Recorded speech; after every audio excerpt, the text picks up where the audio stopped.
choro não é nada além de carnaval. É lágrima de samba na ponta dos pés. A multidão avança como um vendaval. Me joga na avenida que eu não sei qual é. Pirata e super-homem tentam o calor. Um peixe amarelo beija minha mão. As asas de um anjo soltas pelo chão. Na chuva de confetes deixo a minha dor. Na avenida deixei lá a pele preta e a minha voz. Na avenida deixei lá a minha fala, a minha opinião, a minha casa, a minha solidão. Joguei do alto do terceiro andar. Quebrei a cara e me livrei do resto dessa vida. Na avenida dura até o fim. Mulher do fim do mundo, eu sou e vou até o fim cantar.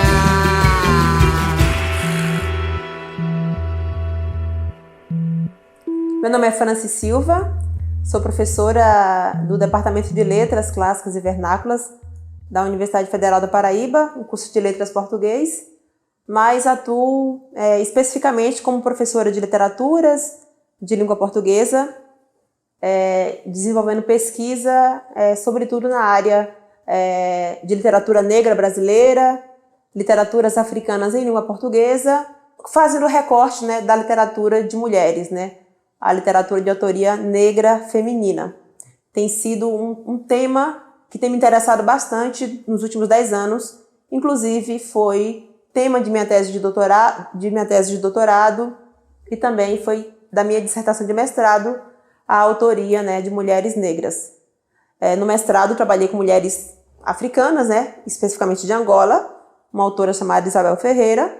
Quando eu fui para o doutorado, prossegui com essa pesquisa sobre a autoria negra de mulheres no Brasil, né, com Conceição Evaristo, Miriam Alves e Cristiane Sobral, e trabalhei com 4 escritoras de diferentes países da África de língua portuguesa. Orlando Amarilis e Dina Salucho, que são escritoras cabo-verdianas.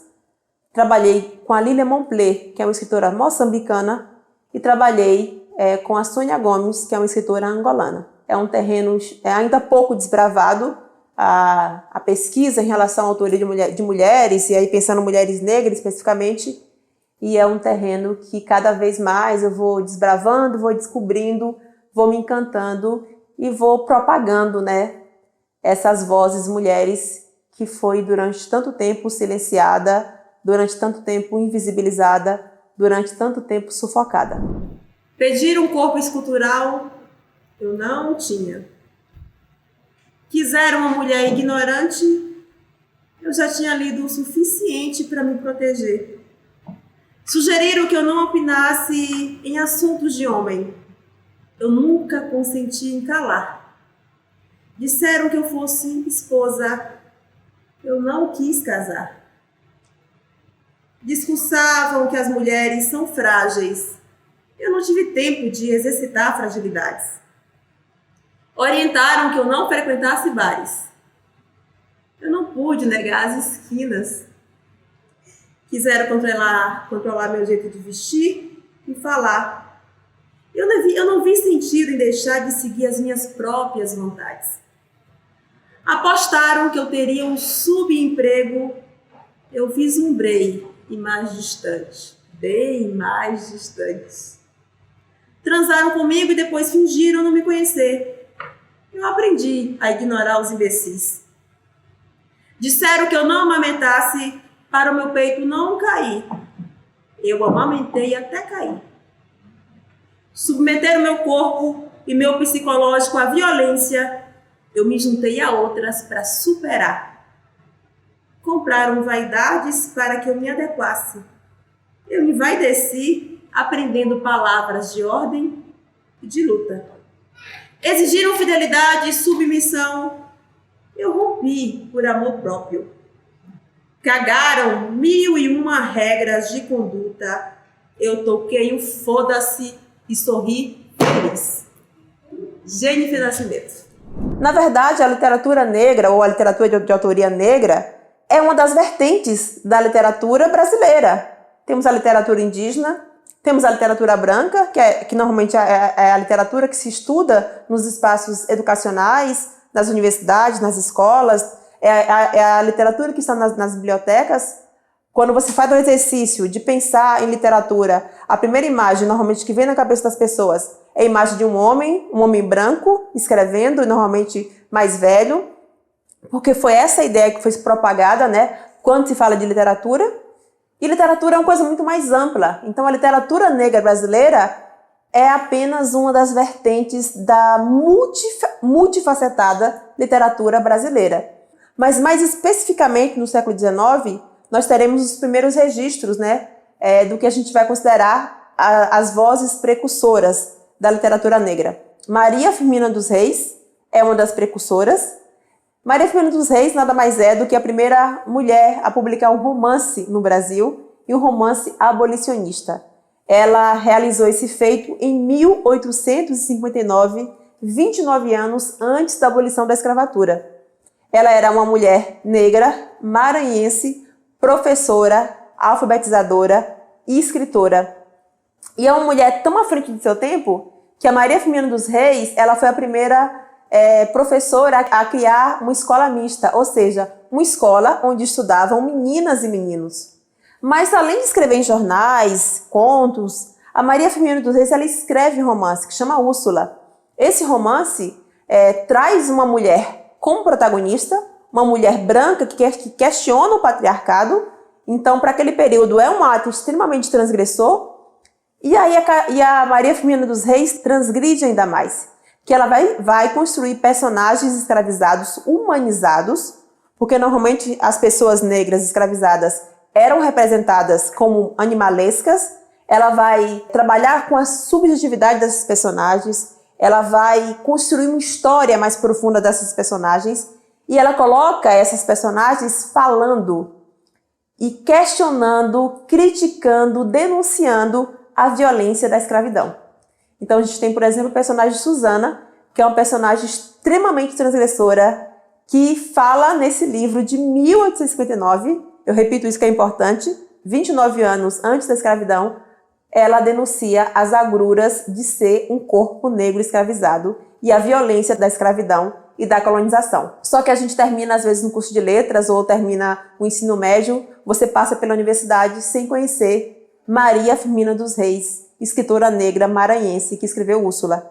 Você termina o curso de letras sem conhecer outro precursor da literatura negra brasileira, que é o Luiz Gama, que também escreveu em 1859 um livro que chama Trovas Burlescas de Getulino. E além de um escritor e um jornalista fabuloso, o Luiz Gama ele era um grande abolicionista, era um advogado que defendeu piamente vários escravizados, os escravizados que eram condenados de maneira injusta. Ele trabalhava até conseguir, muitas vezes, que esses escravizados fossem absolvidos, e foi um dos nomes, assim, a gente pode considerar o Luiz Gama como um dos nomes principais para pensar o abolicionismo no Brasil. No mundo em que reina o falo, eu falo. Grito, repito, não calo. A voz de minha bisavó ecoou criança nos porões dos navios, ecoou lamentos de infância perdida. A voz da minha avó ecoou obediência aos brancos, donos de tudo. A voz de minha mãe ecoou baixinho revolta no fundo das cozinhas alheias, debaixo de trouxa, roupagem suja, dos brancos pelo caminho empoeirado, rumo à favela. A minha voz ecoou ainda versos perplexos, com rimas de sangue e fome. A voz de minha filha recolhe em si todas as nossas vozes, recolhe em si as vozes mudas, caladas, engasgadas nas gargantas. A voz de minha filha recolhe em si a fala e o ato, o ontem, o hoje e o agora. Na voz de minha filha, na voz de minha filha, na voz de nossas filhas, se fará ouvir a ressonância, o eco da vida, liberdade. Vozes Mulheres, poema de Conceição Evaristo. Chegando no século XX, a gente vai ter um nome que é o nome que talvez hoje seja o nome de maior projeção quando se fala de autoria negra no Brasil, que é a Conceição Evaristo, autora do poema Vozes Mulheres, né, que é um dos poemas mais famosos dela, mas é autora de 8 livros, né, entre livros de poema, de contos, de romances, além de ser doutora em letras, ser ensaísta. A Conceição Evaristo hoje certamente é o nome da literatura negra contemporânea, né? Uma escritora viva, vivaz, e está aí vivendo e realizando aos 75 anos. A Conceição Evaristo é certamente a autora que tem, né, uma maior visibilidade quando se pensa hoje em autoria negra. Ela conseguiu um espaço, uma projeção, mas essa projeção de Conceição Evaristo acontece apenas aos 70 anos de idade.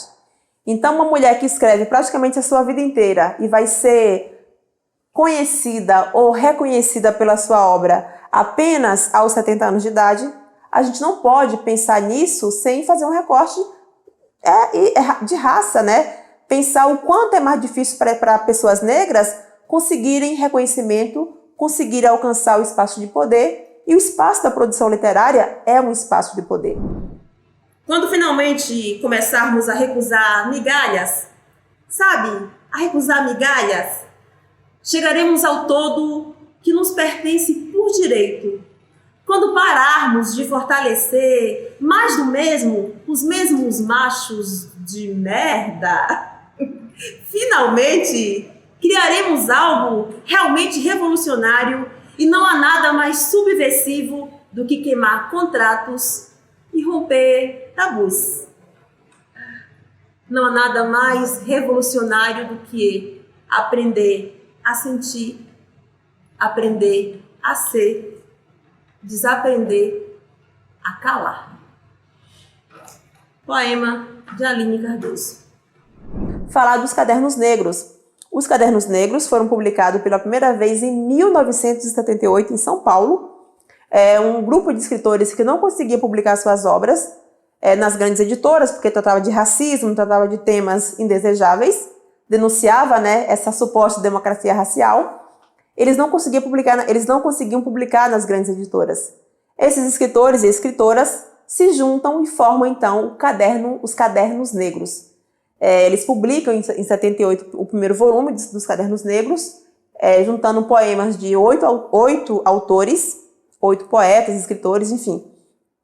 No ano seguinte, vai aumentando o número de pessoas que fazem parte dessa coletânea, dessa antologia, e a gente vai ter mais escritores e escritoras escrevendo contos, e aí torna-se um projeto que nunca parou. A gente tem 45 anos ininterruptos de Cadernos Negros. Um ano temos a publicação de poema, no ano seguinte temos a publicação de conto. Então é um projeto ininterrupto que que publicou os primeiros textos de Conceição Evaristo e que tem publicado assim, grandes escritores da literatura negra brasileira, que começa muitas vezes a publicar os seus primeiros textos nos Cadernos Negros, que é uma obra coletiva, para depois terem as suas obras individuais. Além de Conceição Evaristo, eu posso citar nomes tais como Miriam Alves, que é uma grande escritora negra também brasileira, contemporânea de Conceição Evaristo, que esse ano está completando 40 anos de carreira. Posso citar nomes como Cristiane Sobral, posso citar nomes como Elisandra Souza, Esmeralda Ribeiro, Jennifer Nascimento, Lubi Prates, Thaís Santana, que é uma escritora jovem, baiana, Lívia Natália, uma escritora também baiana. A gente pode pensar na literatura negra contemporânea aqui na Paraíba. A gente tem, por exemplo, a Aline Cardoso. Enfim, eu posso dizer que a literatura negra brasileira está cada vez mais viva, visível, potente, e que, se a gente parar, Se a gente se interessar, a gente vai ouvir, a gente vai ler e a gente vai descobrir.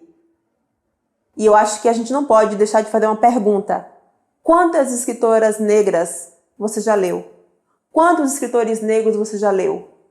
E se você não leu, por que você não leu, né?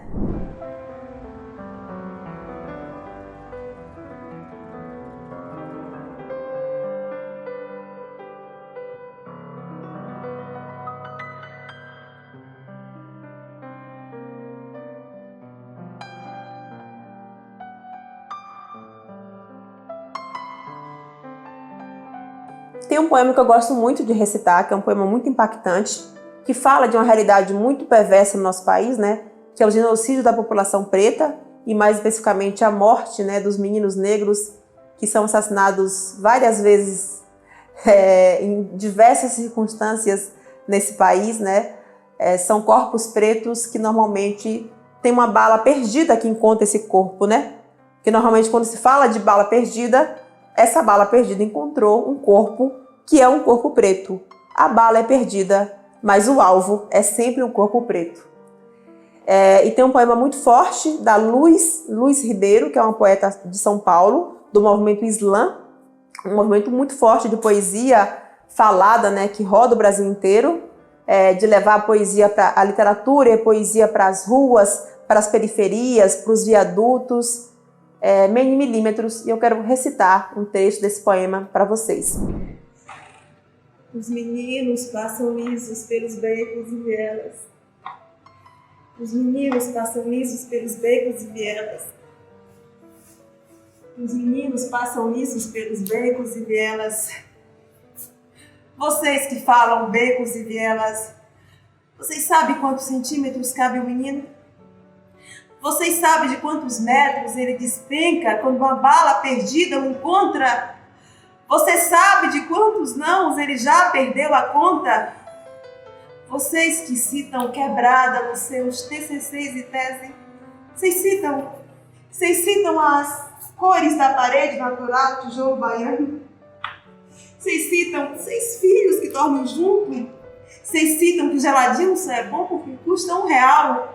Vocês citam que quando vocês chegam para fazer as suas pesquisas, os seus vidros não se abaixam? Não citam, não escutam, vocês só falam falácias.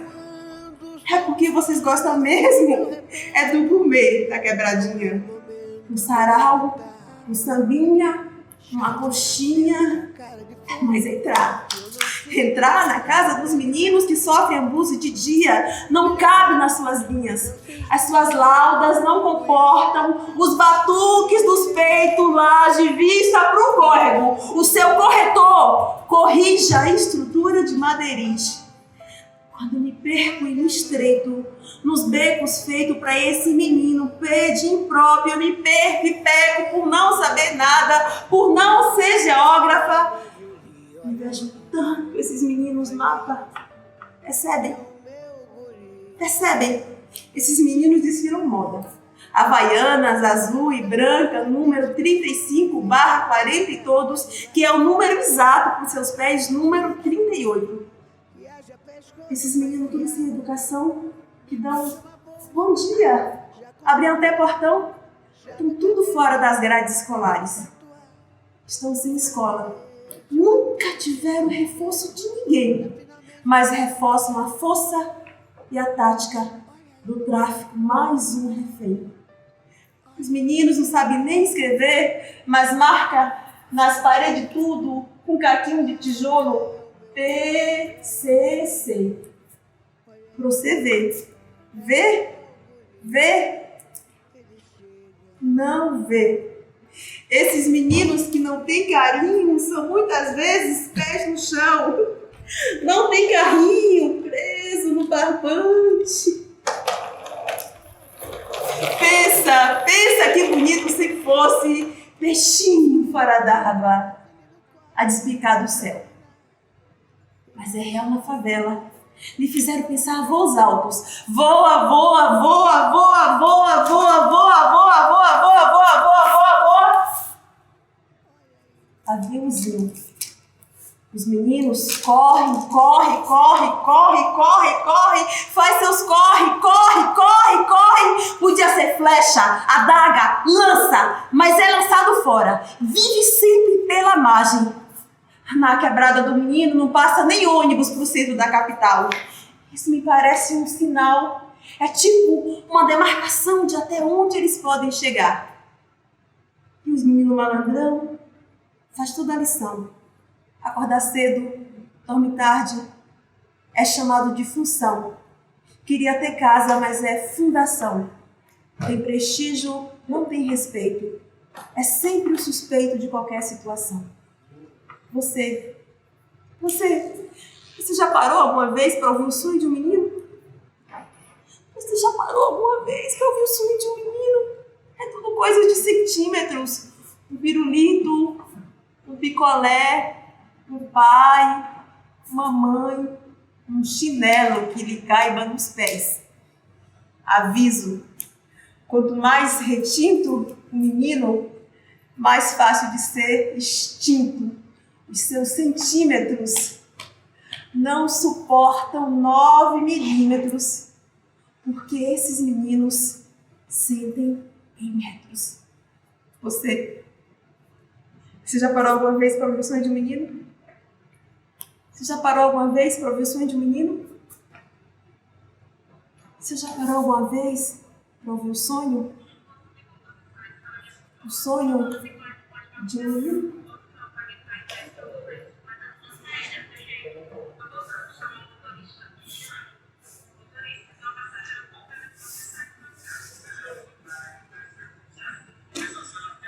A bala é sempre perdida. Eles dizem, a bala é perdida, sem intenção de matar. Mas eu morro sempre.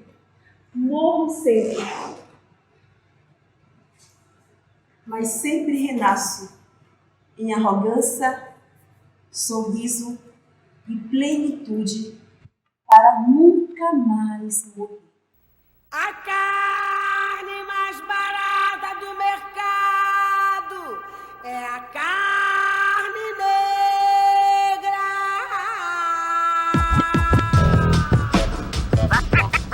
Tá ligado que não é fácil, né, mano? É, mano? Vixe, liga aí.